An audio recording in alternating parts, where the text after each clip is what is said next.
It's becoming more and more popular these days to have a sports psychologist or a mental health expert, etc., for people that are wanting to improve their athletic training, whether that is running a marathon, whether that's gymnastics, whatever it is. We know that our mindset, how we're approaching a particular event or a particular task, can impact how we perform at that task. And in the same way, as Christian moms, how we are thinking about our work impacts our work substantially. So one of the first harmful things that a mindset that moms can often have in motherhood is that I'm just bad at being a mom. Have you ever thought this before? I'm just a bad mom. Like I look around at these other people and they're more patient, they're more kind, they're more organized, they're yada, yada, yada. They're better. And so often as moms, we can use this as an excuse to then say, okay, I'm going to throw in the towel. I'm going to put my kids in daycare, go back to my day job, or at least that's what we daydream about. Maybe we know functionally we can't because of XYZ logistics, but in our minds we think, I'm just looking forward to the day when they're out of the house for more of the day so I could do what I'm really good at. And I just want to ask you, would you do this in a job setting? For most of us, we would probably say, okay, I'm not great at this task, but this is my job right now, and I'm going to learn and grow and improve in this capacity. I know this happened to my husband. He started an engineering job and he didn't have all the skills he needed for the job, but he learned them. It was on the job training. And in the same way as moms, you probably are a bad mom when you have a newborn. You probably know very little. You love your baby so much, and that is wonderful and good. But in the sense that you have a lot of skills or the same amount of skills as a mom with 20 years experience, probably not. You are like entry level mom mode, and that is okay. And if we view that as this is how it will be forever, this is my lot in life. I'm not called to this because I'm not immediately good at it. I should go back to my day job, go back to what I'm good at. We're not giving it a fair chance because the reality is you did school your whole life. You had a career most likely before becoming a mom. And so you were better at something because you had more practice at it. But that doesn't mean that this new season of life that the Lord is calling you to is bad. It just means that you are not as good at it as you were at your career. And when you view it instead of something you're good at or you're not good at, and you view it as a calling and as a job and something that you are growing into and learning and improving, and that if you're really bad at it, that's actually exciting because there's all this room for growth, that will transform how you think about motherhood and how you think about your job day to day. One thing that I have seen over and over again in the culture right now is this idea of expressive individualism, that if we as moms are not doing what fulfills us at every single moment, if we are not feeling personally fulfilled and satisfied, like we are intellectually stimulated to the max, at every point in our motherhood, that then this calling is not worth it. And I just want to take a moment as someone that has had jobs before to say that even in a job, you are not intellectually stimulated to the max at every moment because of the curse, right? As Christians, we know that there is sin in the world. We know that life is not perfect. So of course, you're not going to be intellectually stimulated at every single moment. Of course, you're not going to love every single second of your job. And this would not be any different if you had a job outside of the home, right? And some of you do work outside the home and you know there's difficult parts of every aspect of life. And yes, there are absolutely difficult things about being a mom that are specific to being a mom that you would not have at a job outside the home. But I think instead of asking constantly this question, am I fulfilled? Am I fulfilled? Am I satisfied in this calling? Is this the thing that is maximally using all of my giftings and talents to the max? We need to be asking, what is my calling? And the reality is, if you have children, you have a duty to those children. And duty is a dirty word in our society, but for generations and generations, it has been a word that is respected. And as Christians, this is actually something we see Christ having, is this mindset of giving his life for another. And that's exactly what motherhood is. Philippians 2 says, have this mind among yourselves, which is yours in Christ Jesus, who though he was in the form of God, did not count equality with God a thing to be grasped, but emptied himself, taking the form of a servant, being born in the likeness of men, and being found in human form, he humbled himself by becoming obedient to the point of death, even death on a cross. And that concept of emptying yourself, another translation says, made yourself nothing.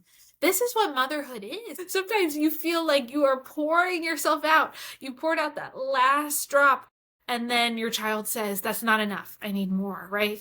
And you just feel that desperate need of the Lord giving you grace for the next moment. And that is not always a fun place to be, but that is often how the Lord shapes us in motherhood, is that desperation, that need for the Lord to transform us by his Holy Spirit, to give us grace for the next moment. And it's similar to a workout where you do that last rep and it's the hardest rep and your muscles are shaking. But that rep is what God uses in a spiritual sense to grow us and strengthen us as moms. And he uses us in the lives of our children.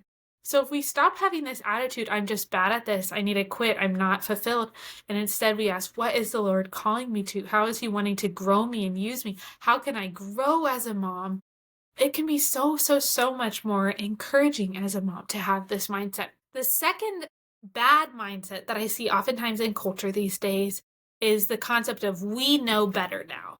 Whatever it is, whether it's about discipline, whether it's about how to speak to a child, whether it's about potty training, there's this concept that C.S. Lewis, he coined the term chronological snobbery. And it's when we look back on the past and we say, we have come so far, we don't do that anymore. And a lot of this was because of the Industrial Revolution, right?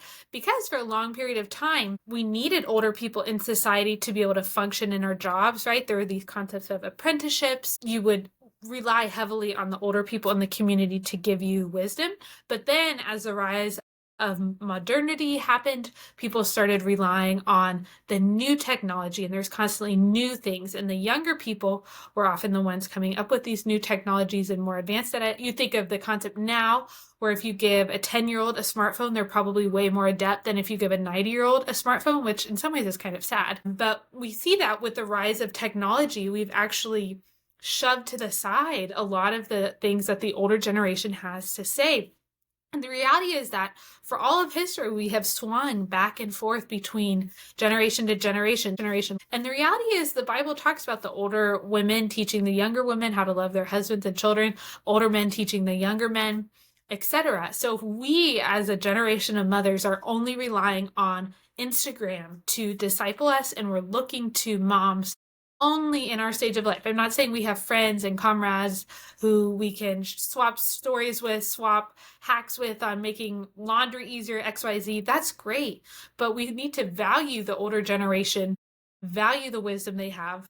I call up my mother-in-law all the time and ask her, what did you do for this? What did you do for this? I talk to my mom all the time. What did you use for this homeschool curriculum? How did you do this? And I found so much refreshment in that perspective that the older generation brings. Oftentimes the older generation is more relaxed about certain things, like food is an example of this. I've had multiple moms tell me, your generation worries way more about food than my generation did. And they've actually encouraged me not to emphasize as much as our current generation does on food, or to fixate on that as much, because they view that as a negative shift. And I think it is really helpful to get that perspective of someone who's not in your generation, who is not getting all the same social media algorithms that you are, and to say, okay, probably I need to focus less on making sure that every single item of food that my child ingests is organic, and focus more on some of these character problems in my child. And talking to an older person about that oftentimes sheds light on what I need to prioritize, because as a young mom, it can be very overwhelming. We're told all kinds of things we need to prioritize,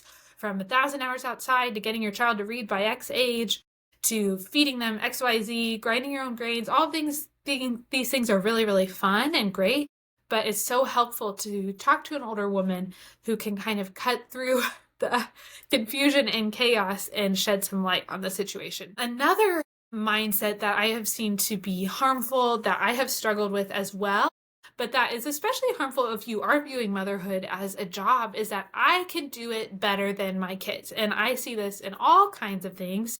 It could be in something like chores. It could be social settings. I'll just talk for my kid because I could do a better job and get it done more efficiently. And this is really harmful for a variety of reasons. One, if you think of the home in a similar way to a workplace, you never want in a workplace there to be all this knowledge on one specific individual. You want there to be shared knowledge so that if one person is out for a little bit, other people can jump in. So an example of this that I like to tell, I used to work in a food science lab, and downstairs there was this little ice cream shop, and they sold wonderful home churned ice cream. And One day there was all of this drama downstairs at this little place we used to go to because the person who was in charge of the ice cream left, took all of the handwritten recipes, and literally this whole shop did not know how to make everybody's favorite recipes because they were gone, right? And in a very similar way with our children, it could be easy to say it's not efficient to have them help me with this task or that task. I am the fastest one at this in my family. I want to do all of it.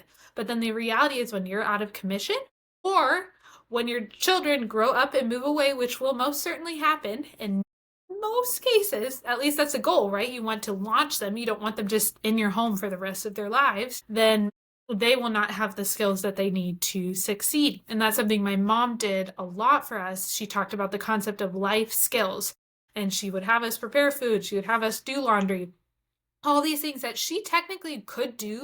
And I will mention was much better at, much more efficient at, she would bring us into, because that experience of helping is part of training the next generation. And if you're viewing your home similar to a workplace in that it's a job, you're managing people, you're not trying to do the work for all of the people, but you're managing them, this actually changes how you think about it. And I love Mary Beakey's book, Teach Them to Work, and she talks about this concept of even from a very, very young age, including children in the work of the home, because as they grow, they will hone those skills. And because when they're the youngest, they have the most interest in helping, right? So often as parents, we say, no, you can't help, no, you can't help, no, you can't help. And then when they're about 10, we're like, okay, now you need to help. Well, guess what? The child wanted to help for 8 of those years and then totally lost interest, right? So one of the things that can be really helpful is bringing children into the work of the home. I know my mom did this at church. She would have us, as early as we were allowed, she would have us start helping in nursery. She would have us prepare food for our neighbors and deliver it to our neighbors. She would have us answer the phone, call to order things. All of the skills that we would need to have later in life, she tried to instill in us as young as possible. And it was absolutely not more efficient for her, but it absolutely improved my life and prepared me better for the world. And it's something that I do not do perfectly, but it's something that I want to do for my children and would totally happen in a workplace, right? Where you're managers, you're trying to add that duplicity where you have multiple people who can do the same skills. That's the same kind of thing you want to be developing in your home. And it's not always efficient, but it is worth it. The last mindset that I have seen in moms and struggled with myself that I know is not good and is harming our current generation is that this concept of, I already know what to do. It's just doing it. That's the problem, right? And I hear this in a lot of different forms from people where they say, I know what to do. I know how to parent my children. I just don't always do it. Okay, that's great. And I understand that if you're like me, you grew up in a Christian home, you have all of these principles that you need to know. But a lot of the struggle is applying the principles. And that's where we actually need to hone these skills and seek to grow and get better as moms. Not that we just throw out the biblical principles of parenting every time a new challenge hits us, but it's something you need to think through personally. It's something you should be doing continuing education on as a mom. And this is something my husband has to do, right, at work. He could have said when he showed up to his job day one, I already know all the principles. I already know what I need to know. It's just doing it. And then every time he ran into a problem saying, it's just doing it, that's the problem. Well, okay, that's great that you have all this head information. And if you're like me, you have a lot of head information, but you actually need some on-the-ground training. You might need some mentorship. You might need to do some continuing education. For example, my husband had to learn AutoCAD much better than what he learned in school because of his particular job. You might need to hone specific skills for your home. I know of one mom, her husband is disabled in certain aspects, and she actually had to hone a lot of the skills that are traditionally considered the man skills, even though obviously the Bible does not say the man fixes the cars, the woman does the laundry or whatever. But she had to hone a lot of those skills that require strength and the things you would typically associate with someone that is stronger because of her particular situation. In the same way, you may have particular skills you need to hone as a mom that you can specifically grow in. So for me, I feel like I'm on a crash course of learning about boys. I'm just trying to talk to older women about them. I'm trying to read books about them because they are so different. I did not grow up paying much attention to how boys are wired, and it's something that I am just constantly learning about, and I don't know very much about. And when I talk to my husband about it, it's just so shocking to me how boys think, how they function, how they need a mission, how they need to be pushed. That does not come naturally to me at all, but that's something I am currently learning. That's some of my continuing education as a mom. And I think it is a really, really helpful thing as a mom to think, what are some areas I need to grow in? So another one of these for me has been systems and habits. I'm realizing if I have children close together, they aren't naturally going to develop good habits for life. That's something I actually left the house having almost no habits, not even washing my face before I went to bed, not working out at a specific time, any time of day, not getting ready for the day. Pretty much any habit that a lot of adults have, I did not have. That is something I really want to instill in my children, and I'm trying to learn for myself. So I'm doing that continuing education, trying to grow, trying to learn. And I think if you have that mindset of, instead of I'm good at it or I'm not good at it, you have the mindset of how can I grow? How can I learn? This is my calling right now. How can I make this better? How can I grow in this role? Another one for me is being more fun. I'm naturally a workhorse. Give me the work to do, give me the to-do list. I'm going to do it by myself. And instead realizing, okay, part of a company culture, part of a home culture is doing fun things together, is making memories together. So how can I do that? How can I turn on the music and dance, which does not come naturally to me in the slightest, not at all. But I recognize this is an area of growth for me. It doesn't mean that it's hopeless. It doesn't mean that I say I'm not a fun mom because I don't naturally do these things. It's just a skill that I need to learn and hone, just like you would do in a job. So I hope these mindsets, I hope you are discouraged by this video. I hope that you're encouraged that as you grow as a mom, you can hone these skills, you can work and learn, and there's so much room to grow and improve. And if you found this video helpful, I would love it if you share it with a friend, if you like or subscribe, and if you listen again next time. Thank you so much for joining me for another episode of Sugar and Spice Mom Life.